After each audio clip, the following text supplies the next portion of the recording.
the Sikh people and faith lies within the fertile river valleys of the Punjab region of northern India and Pakistan.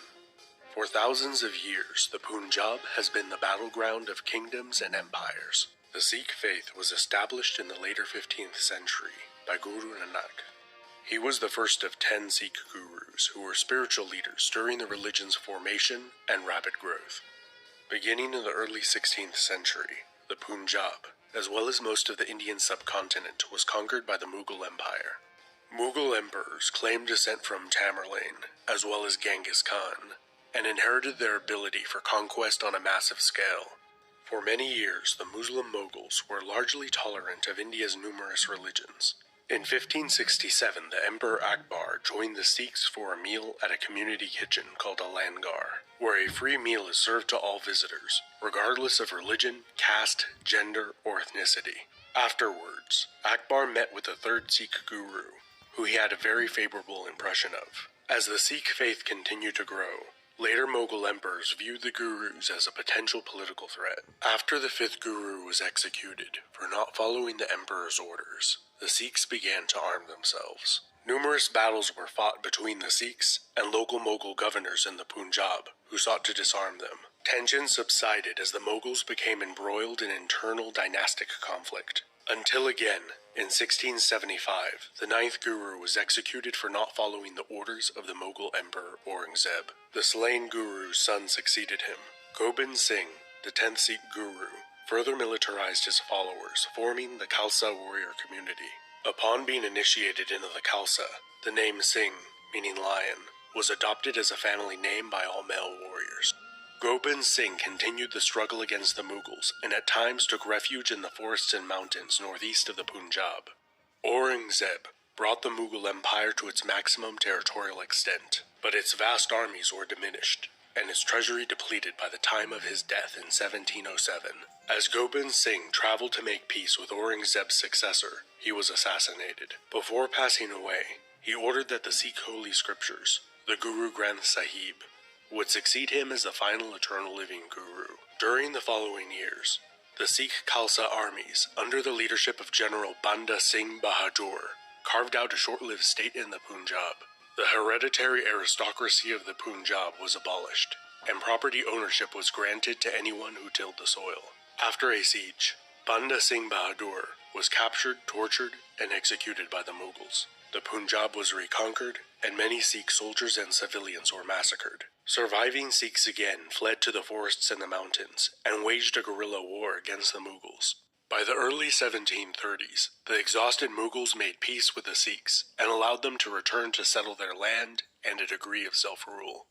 In 1738, the weakened Mughal Empire's capital city of Delhi was ravaged, sacked, and plundered of its great wealth by the Iranian Afsharid dynasty of Nader Shah. Shortly after, the Marathas subjugated the remnant of the Mughal Empire as its vassal. The Punjab was overrun by the Afghan armies of Ahmad Shah Durrani, who defeated the Marathas while suffering massive casualties at the Third Battle of Panipat. Despite repeated invasions and massacres of Sikh civilians in the later half of the 18th century, Afghans were never able to fully subdue the Sikhs. Since the death of Banda Singh Bahadur, the Sikhs were organized in a loose confederation of sovereign communities, ruled by the Khalsa fraternity of Sikh warriors.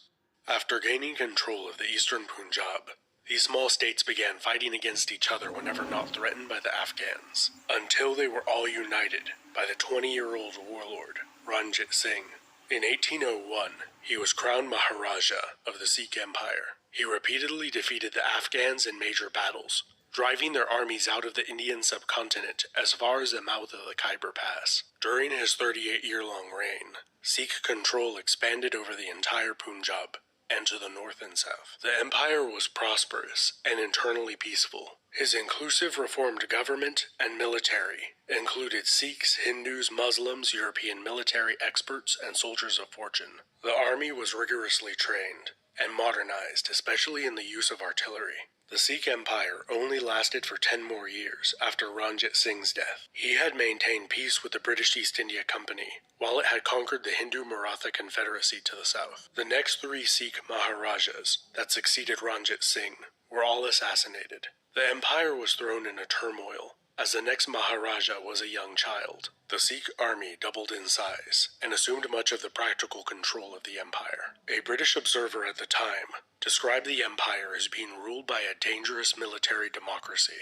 Taking advantage of this internal instability, the British East India Company began amassing troops on the Sikh border. War broke out, with both sides accusing the other of the first hostile actions. After several costly battles, peace was negotiated, where the northern territories of Jammu and Kashmir were ceded to the British, as well as valuable territory in the eastern Punjab. Tensions remained high, and a second Anglo-Sikh war broke out only 2 years later. During the Sikh Wars, both sides gained a mutual respect for each other's fighting prowess, by the end of which, the British East India Company had annexed the Sikh Empire. During the following Company and British colonial rule in India, Sikhs were both feared and respected for their martial ability. Despite only accounting for approximately 2% of India's population, hundreds of thousands of Sikhs served in the army during the British Raj. Sikhs were noted for their loyalty, skill, and bravery, particularly during the First and Second World Wars. After overcoming centuries of adversity, today there are over 27 million Sikhs worldwide, with the majority still living in the Punjab. This has